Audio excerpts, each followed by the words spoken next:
Everyone, मैं सुनीता सिंह स्वागत करती हूँ आप सभी का एयर केमिस्ट्री क्लासेस में। और अभी अपने क्लास में करेंगे क्लास 12 केमिस्ट्री चैप्टर 2 से, यानी सॉल्यूशन से एग्जाम्पल 2.12 बनाएंगे। ठीक है, तो देखिए यहाँ पे ये जो क्वेश्चन मैं आपको दिखा रही हूँ ये एनसीईआरटी बुक में है और इसका आंसर भी नीचे दे रखा है।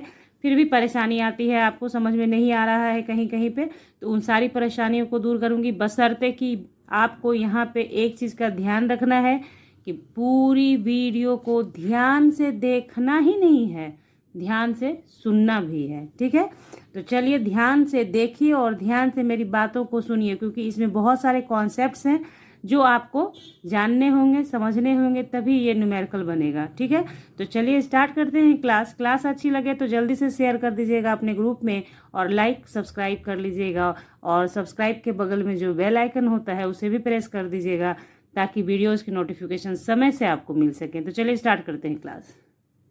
तो अब देखें, आप क्वेश्चन पढ़ रही हूँ, ध्यान से सुनिएगा सारी बातों को। 2 gram of benzoic acid, formula दे रखा है, dissolve in 25 gram of benzene shows a depression in freezing point equal to 1.62 kelvin. इसमें कितने इंफॉर्मेशन आपको दिखाई दे रहे हैं? 2 gram of benzoic acid dissolve in this benzene, यानी कहने का अर्थ हुआ कि ये क्या हो गया, हमारा बेंजोइक एसिड का मात्रा कम है तो ये हो गया हमारा सॉल्यूट। चूंकि बेंजीन का मात्रा ज़्यादा है इसलिए ये हो गया हमारा सॉल्वेंट। क्लियर हो गया आपको? उसके बाद जब इन दोनों को आपने मिक्स किया तो आपका डिप्रेशन इन फ्रीजिंग पॉइंट कितना आया? डिप्रेशन इन फ्रीजिंग पॉइंट यानी डेल्टा TF कितना आ रहा है? 1.62 केल्विन आ रहा है। ठीक है, तो कह रहा है कि molar depression constant for benzene is 4.9 kelvin kilogram per mole, यानी आपको मोलर डिप्रेशन कांस्टेंट यानी KF का वैल्यू भी दे रखा है कि 4.9 है, किसके लिए? For benzene. What is the percentage association of acid if it forms dimer in solution? बस ट्रिक यहीं पर है आपको, क्योंकि इतनी दूर तक तो मैंने बहुत सारे न्यूमेरिकल आपको पढ़ा रखे हैं, यहाँ पे थोड़ा सा चेंज हो रहा है कि what is the percentage association of acid if it forms dimer, यानी एसिड एसोसिएट होता है और डायमर बनाता है, यानी कि 2 मॉलिक्यूल मिलकर डायमर बनाएगा। ठीक है, वो मैं आपको आगे बताते चली जाऊंगी। ठीक है, तो आपको निकालना क्या है? परसेंटेज ऑफ एसोसिएशन, यानी कितना परसेंट एसोसिएशन हुआ आपके बेंजीन का। Okay, clear? तो इसको हम लोग बनाएंगे, तो यहाँ पे एक नया वर्ड आएगा जब आगे बनाएंगे, तो वेंट ऑफ फैक्टर आएगा, तो जहाँ पे आएगा वहीं पे समझाऊंगी, ध्यान से सुनिएगा। और उससे रिलेटेड एक फुल डिटेल वीडियो भी डालूंगी आपको सॉल्यूशन का, वेंट ऑफ फैक्टर से रिलेटेड, तो बने रहिएगा साथ में, सारा कुछ मिलेगा आपको। ठीक है, चलिए स्टार्ट करते हैं। तो सबसे पहले गिवन मैंने लिखा है, मैंने आपको समझा दिया, अब मैं गिवन लिख देती हूँ, है ना, उसके बाद मिलते हैं।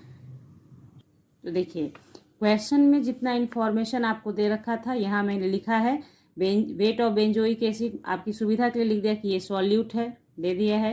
वेट ऑफ बेंजीन जो कि सॉल्वेंट है 25 ग्राम है, डेल्टा TF दे रखा है, KF दे रखा है, आपको परसेंटेज ऑफ एसोसिएशन निकालना है। ठीक है, क्लियर? तो चलिए अब इसको बनाएंगे।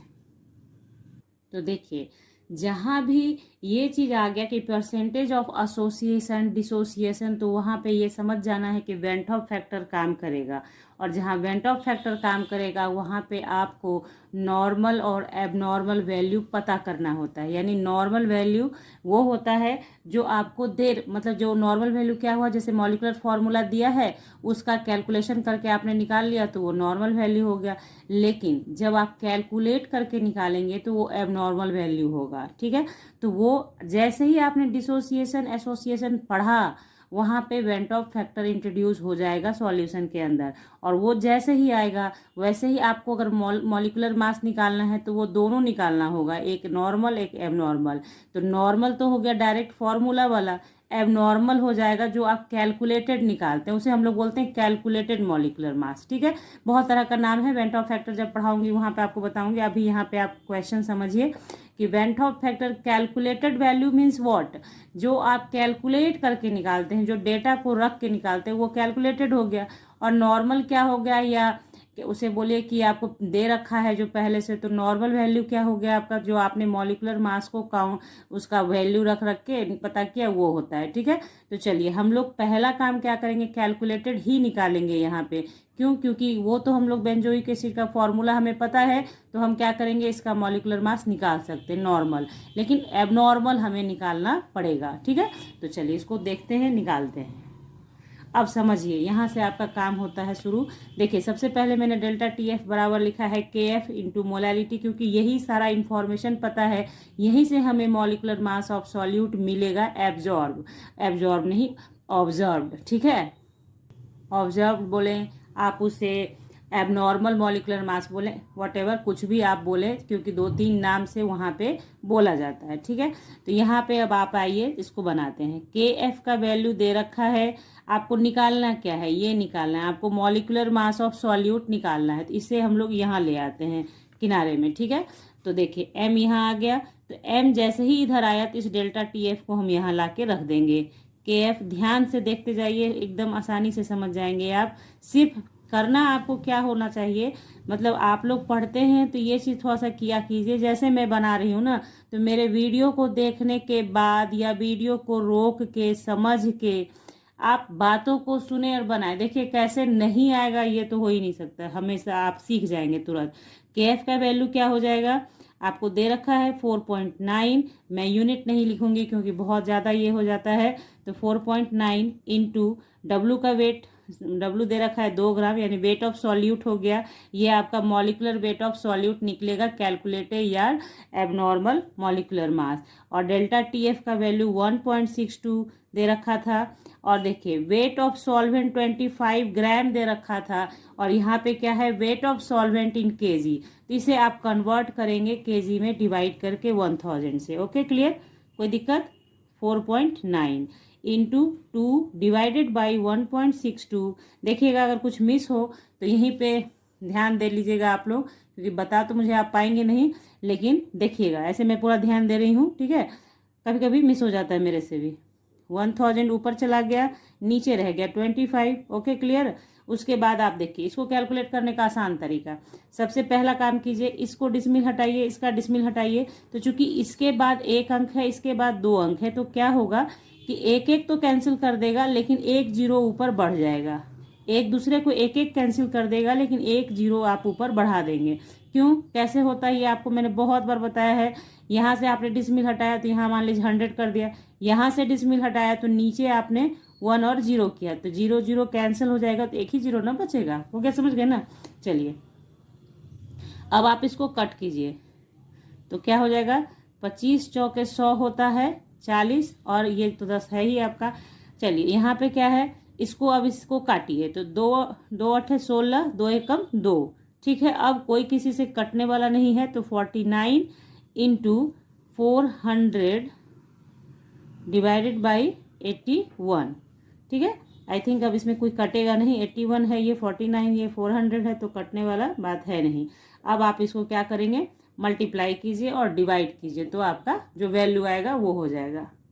तो देखिए इसको मल्टीप्लाई करेंगे तो आप कितना होगा आपका, 4 9 जा 36, हैंड में 3 है आपके, 4 4 जा 16 और 3 19 हो गया, यहाँ 0 0 हो गया, डिवाइडेड बाई 81 हो गया।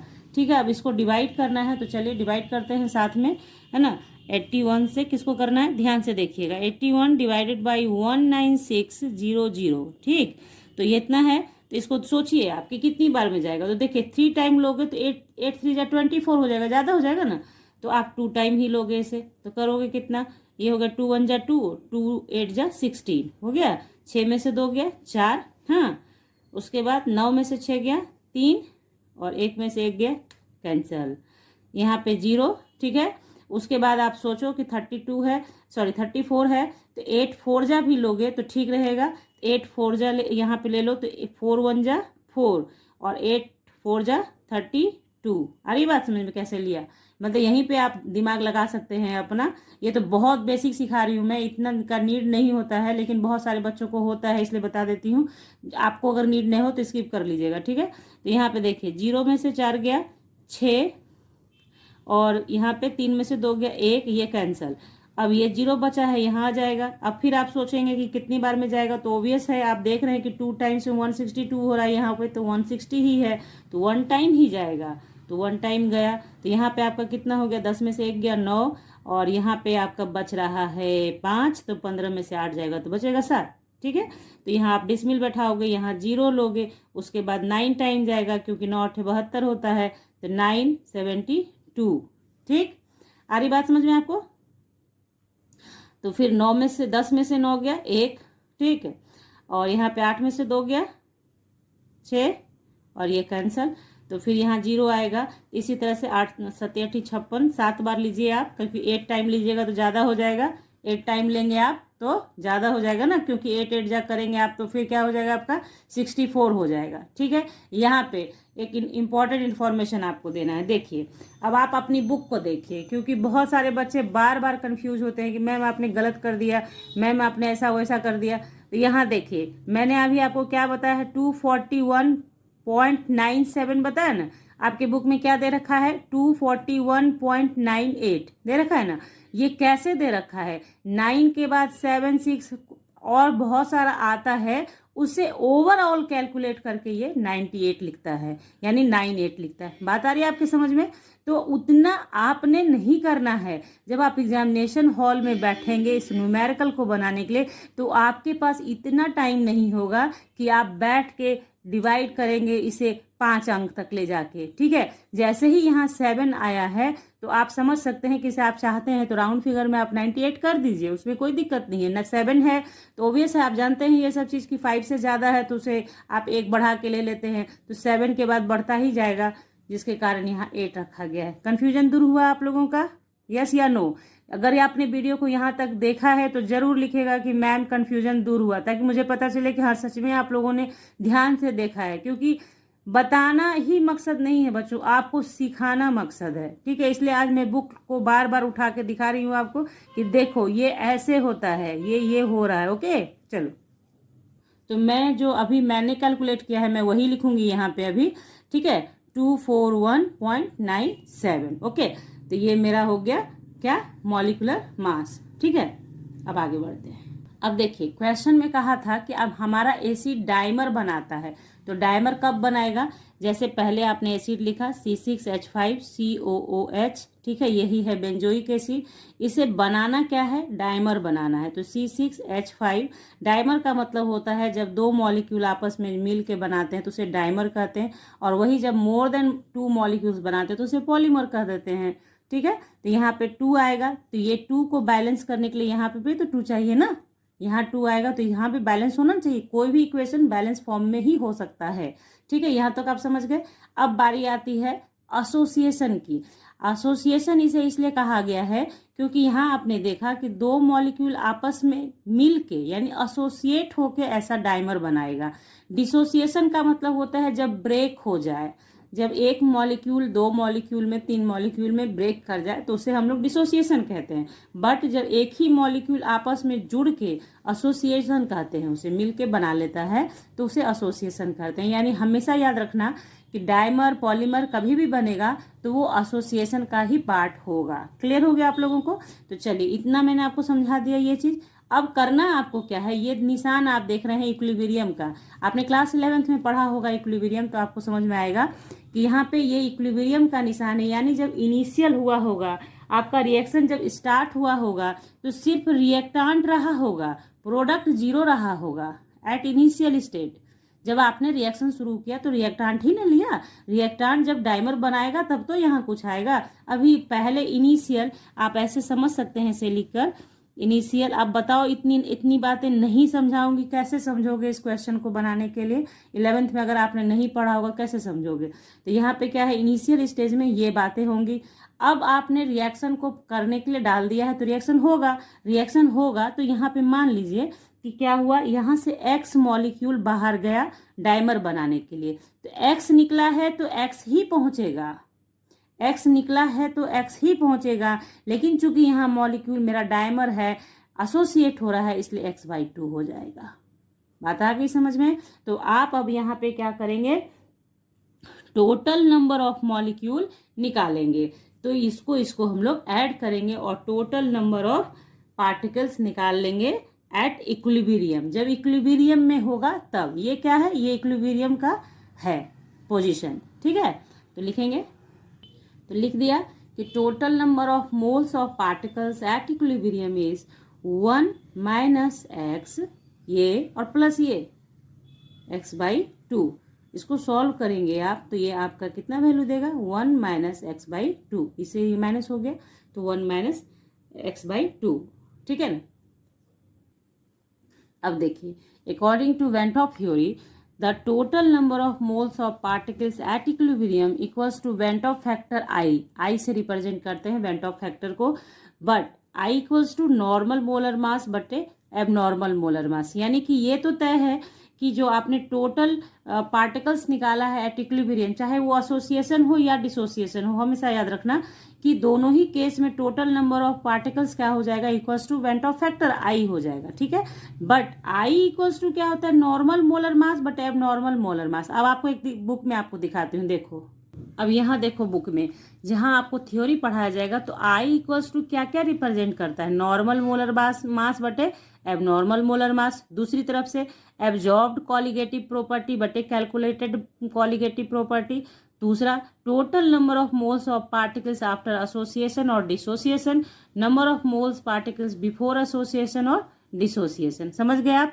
ये चीज भी होता है आई बराबर जो अभी आपने वहां पे किया है, total number of moles of particles after dissociation या एसोसिएशन और number of moles before dissociation. तो बिफोर डिसोसिएशन 1 रहा तो डिवाइडेड बाई 1 हुआ, इसलिए उसको मेंशन नहीं करते हैं हम लोग। तो ये हमेशा याद रखना कि एसोसिएशन और डिसोसिएशन होता है तो ये बातें होती हैं, और ये चूंकि इसके बराबर ये और इसके बराबर ये भी, इसलिए आपस में आई आई क्या हो जाएगा, बराबर हो जाएगा। तो ये बराबर इसके हो जाएगा। उसी चीज को अभी लिखूंगे, इतना लेंदी नहीं समझना, बस यही चीज है जो वहां पे लिखा गया है। तो चूंकि इसलिए क्योंकि ये थ्योरी मैंने अभी तक आपको पढ़ाया नहीं है बच्चों, इसलिए मेरा काम है कि इस न्यूमेरिकल को बताते वक्त मैं दिखाऊं आपको कि यहाँ से ये चीज कॉन्सेप्ट आ रहा है।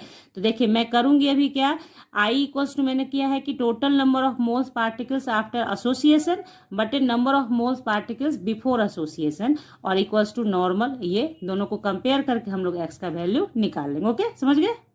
तो देखिए अब ये जो आई आपने लिख रखा है इसकी जगह क्या लिख सकते हैं आप, देखिए क्या लिख सकते हैं, 1 माइनस x/2 डिवाइडेड बाई 1। यही ना, यही आपको समझाया अभी कि आई इक्वल्स टू ये भी होता है और आई इक्वल्स टू ये भी होता है। तो ये बटे बराबर ये नॉर्मल मोलर मास और एबनॉर्मल। तो देखिए नॉर्मल एबनॉर्मल अभी जो आपने कैलकुलेट किया ना ऊपर 241.97 ये एबनॉर्मल हो गया, और नॉर्मल मोलर मास आप क्या करेंगे, C6H5COOH का निकालेंगे, ठीक है। तो वो कैसे, देखिए अभी मान लीजिए यहाँ पे पहले आप लिख लो इतना सा, ताकि मैं दूसरे पेज पे जाऊंगी ना तो आपको दिखाऊंगी, ठीक है। तो यहाँ पे आपने ये कर लिया। अब देखो इसका वैल्यू हम यहाँ पे निकाल लेंगे। देखिए C6H5COOH है ना, तो देखिए कितना कार्बन है, 7 कार्बन है, 6 और 1 7 कार्बन है ना, तो 7 कार्बन यानी 12 गुने 7 प्लस कितना हाइड्रोजन है, 1 5 और 1 6, तो 6 इंटू 1 प्लस कितना ऑक्सीजन है 2, तो 16 गुने 2 टोटल कितना हो जाएगा, देखिए 7 दूनी 14, हाथ में 1 7 एकम 7 8, ठीक है, प्लस 6 प्लस 32, ठीक है। तो इधर देखिए 6 2 8 8 4 12, हाथ में 1 3 1 4 4 8 12, कितना आया 122 आया ना। अब आप इसी चीज को यहाँ लिख देंगे, ठीक है। तो लिख लेते हैं यहाँ पे 122 डिवाइडेड बाई 241.97। अब हम लोग इसको कैलकुलेट करेंगे नेक्स्ट पेज पे, ठीक है। इतना आपने समझ लिया, कहीं कोई दिक्कत नहीं। चलिए तो अब देखिए इतना था पीछे लिखा हुआ, नीचे के 1 को लिखने का कोई मतलब नहीं बनता है। तो अब आप करेंगे क्या, x/2 equals to 1 minus 122 divided by 241.97। अब कुछ बच्चों को हुआ होगा ये कैसे किया मैम आपने, तो ये समझो, इस x/2 को इधर कर दिया तो वो प्लस हो गया, और इसको इधर लेके गए तो माइनस हो गया, ठीक है। क्योंकि हमें करना था, अगर आप चाहेंगे तो यहाँ भी छोड़ देंगे ना, तो इसको कैलकुलेट करने के बाद माइनस में वैल्यू आएगा तो माइनस माइनस कट जाएगा। आपको अंडरस्टैंडिंग से समझना है इन चीज़ों को कि ये x/2 रह गया और ये 1 और ये आके इसके साथ -241.97 -122 डिवाइडेड बाई 241.97। अब इसको माइनस कीजिए तो 241.97.12200, तो यहाँ 79.11 में से 2 जाएगा 9 और यहाँ 3 में से 2 गया 1 और ये 2 में से 1 गया 1। हाँ, तो कितना हो गया 119.97 डिवाइडेड बाई 241.97। ये दोनों एक दूसरे को कैंसिल कर दिया। ये x/2 आपके पास ऑलरेडी प्रेजेंट है, लिखते जाएंगे आप इसे, ठीक है। तो x/2 और यहाँ पे आप करेंगे तो इसको डिवाइड कीजिए अब आप, तो 24197 से किसको डिवाइड करना पड़ेगा हमें, 11997 को, है ना। तो कीजिए इसे डिवाइड आप, तो इसको डिवाइड जब आप करेंगे ना तो इसमें देखिए ये तो आपको दिख गया कि 1 2 3 4 5 1 2 3 4 5, तो सब अंक तो बराबर है, ओबियस है, इससे ये छोटा है तो आपको यहाँ पे मारना होगा डिसमिल, ताकि यहाँ पे एक 0 आ जाए। समझ में आ गई बात, छोटा है ना, जिसको डिवाइड करना है वो छोटा है तो इसको डिसमिल मारेंगे, यहाँ हो गया 0 आ गया। अब आप इसको बनाएंगे तो देखेंगे कि कितने टाइम जाएगा। तो देखिए जैसे ही आप इसको 4 2 जा 8 होता है और यहाँ 5 लेंगे तो 5 2 जा 10 होता है, लेकिन पीछे वाला कैरी होगा तो ज़्यादा हो जाएगा, तो 4 टाइम आप इसको करेंगे। तो 4 टाइम करके देखिए, देखिए कितना होगा, 7 चौक 28, 8 हाथ में 2, 9 चौक 36, 37 38 हाथ में 3, 4 एकम 4 3 7 और 4 चौके 16 का 6 हाथ में 1, 4 दूनी 8 1 9। आज से भी चल जाता क्या रे, नहीं 9 हो गया, ठीक है, इतना हो गया। तो चलो फिर कितना हो गया, तो देखो यहाँ पे 10 में से 8 जाएगा 2, उसके बाद हमारा 16 में से 8 जाएगा 8, यहाँ पे बचा हमारा 8 में से 7 गया 1, 9 में से 6 गया 3 और 11 में से 9 गया 2, इतना आ गया। अब क्या करेंगे हम लोग, तो यहाँ पे एक 0 फिर आएगा, तो फिर आपका कितने टाइम जाएगा, देखिए इसको समझिए यहाँ से। अब कितना हो जाएगा, 9 दूनी 18 होता है, 10 टाइम तो 20 हो जाएगा, तो 9 ज़्यादा से ज़्यादा 9 टाइम लेंगे, ठीक है। तो 9 टाइम लीजिए इसे और बनाइए। तो 9 टाइम कीजिएगा तो 9 सते 63 के 3 हाथ में 9 सते 63 का 3 हाथ में 6 है आपके, 9 9 में 81 होता है, 6 87 हो गया, हाथ में 8 है आपके, 9 एकम 9 और 8 17 का 7 हो गया, हाथ में 1 हो गया आपके, 9 चौक 36 1 37 हो गया, हाथ में 3 हो गया आपके, 9 दूनी 18 और 3 18 19 20 21, यहाँ पे 21 हो गया। अब इसके आगे आप अपने से सॉल्व करो, ठीक है, इसके आगे, क्योंकि बहुत तब वीडियो आधे घंटे से ऊपर की हो जाएगी, फिर आप ही लोग को लेंदी लगेगा देखने में, ठीक है। तो ये मान लीजिए इतना मैंने लाया है, तो 0.49 मान लीजिए आपका 5 6 जो भी आएगा इसको लिख दिया, ठीक है। तो इसलिए x बराबर कितना आएगा आपका 2 मल्टीप्लाइड बाई 0.495। अब आप इसको मल्टीप्लाई कर ले तो 4 5 2 जा 10, 9 2 जा 18, 1 19 हैंड में 1, 4 2 जा 8 1 9, है ना। और उसके बाद आपका डिसमिल यहाँ बैठ जाएगा, ठीक है। ये आ गया आपका x। तो परसेंटेज में कन्वर्ट करना है तब आंसर बताना है। तो इसको देखिए क्या कर सकते हैं आप, इसको हटाइए, नीचे आप एक लिखा, आपने 3 0 लिखा। अब आप क्या कीजिए कि इसमें इतना 100 को छोड़ दीजिए, क्योंकि ये परसेंटेज को रिप्रेजेंट करेगा, और आप 1 0 से डिसमिल बैठा लीजिए। तो कितना आ गया आपको 99.0, ठीक है। और इसके लिए क्या आप कर सकते हैं यहाँ परसेंटेज, क्योंकि परसेंटेज का मतलब होता है ना 1/100, यही होता है ना। तो बाहर से कुछ उल्टा पुल्टा करने का जरूरत नहीं है कि मल्टीप्लाई डिवाइड कर रहे हैं लंबा चौड़ा। तो यहाँ पे सिर्फ क्या करना है, आपको ध्यान देना है कि ये 100 आ गया तो उस 100 से हम परसेंटेज लिख दिया, और ये जो 0 एक एक्स्ट्रा था तो यहाँ डिसमिल बैठा देते। चूंकि संजोग से यहाँ पे मेरा 0 है, इसलिए क्या है आपका ये हो गया। आपके बुक में जो आंसर दिया है वो है 99.2%। तो ये आप देख लेना यहाँ पे कितना आ रहा है आपका, उसके अकॉर्डिंग आप बना लेना, कोई दिक्कत नहीं है। मैंने आपको प्रोसेस सिखा दिया है, कहीं कोई दिक्कत नहीं है। तो इस तरीके से आपने क्या निकाल लिया, ये आपका डिग्री ऑफ एसोसिएशन है।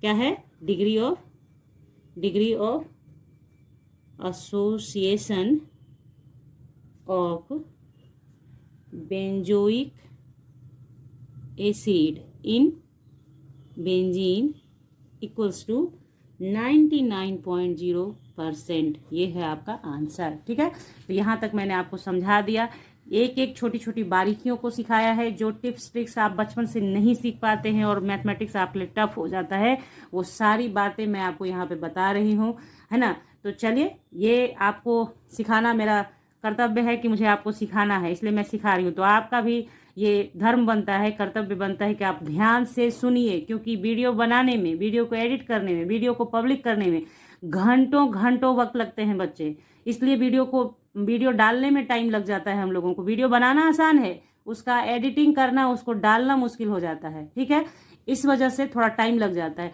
तो ध्यान से सीखिए, पढ़िए और कमेंट कीजिए कि मैम समझ में आ रहा है, नहीं आ रहा है, ये हो रहा है, वो हो रहा है, दिस है, दैट है, जो भी है। ओके, तो चलिए, इस आशा के साथ कि ये न्यूमेरिकल भी आपको अच्छे से समझ में आया हो। एसोसिएशन डिसोसिएशन का मतलब आप समझ रहे हैं, इवेंट ऑफ फैक्टर क्या कहना चाहता है वो आप समझ रहे हैं। आगे का जो क्वेश्चन डिसोसिएशन पे आधारित है वो आप समझने के लिए एकदम कमर कस के तैयार रहिए, क्योंकि 2.13 नंबर जो क्वेश्चन है ना, वो बहुत बहुत इंपॉर्टेंट होगा आपके लिए। बहुत समझना है उसमें, बहुत कॉन्सेप्ट है उसके अंदर। तो वो मैं आपको अगले क्लास में बढ़ाऊंगी। सोचा था मैंने साथ में वीडियो डालूंगी, बट 1 घंटे की वीडियो हो जाती है, इसलिए उसको छोड़ दिया है। ठीक है, और हाँ, यहाँ पे एक जरूरी सूचना है आप लोगों के लिए कि जैसे क्लास 12 का अगर आप यहाँ तक पहुँच चुके हैं, क्योंकि मुझे ये बोलना तो था स्टार्टिंग में ही, बट भूल गई मैं बोलने के लिए। ओके, तो यहाँ पे बोल देती हूँ कि क्लास 12 केमिकल काइनेटिक्स के जितने भी पेचीदे सवाल हैं, यानी जिससे आप डरते हैं, केमिकल काइनेटिक्स और इलेक्ट्रोकेमिस्ट्री के ऐसे न्यूमेरिकल जो आपको डराते हैं, तो तैयार हो जाइए उनको दूर भगाने के लिए। यानी मैं सिखाऊंगी आपको केमिकल काइनेटिक्स और इलेक्ट्रोकेमिस्ट्री के ऐसे न्यूमेरिकल्स जो आपने बना लिए, उसके बाद आप न्यूमेरिकल के छक्के छुड़ा सकते हो, इतना वादा है मेरा। इसी शब्दों के साथ वीडियो होती है समाप्त। मिलेंगे आपसे नेक्स्ट क्लास में नेक्स्ट वीडियो के साथ। तब तक के लिए bye, thank you, take care, have a nice day बच्चों।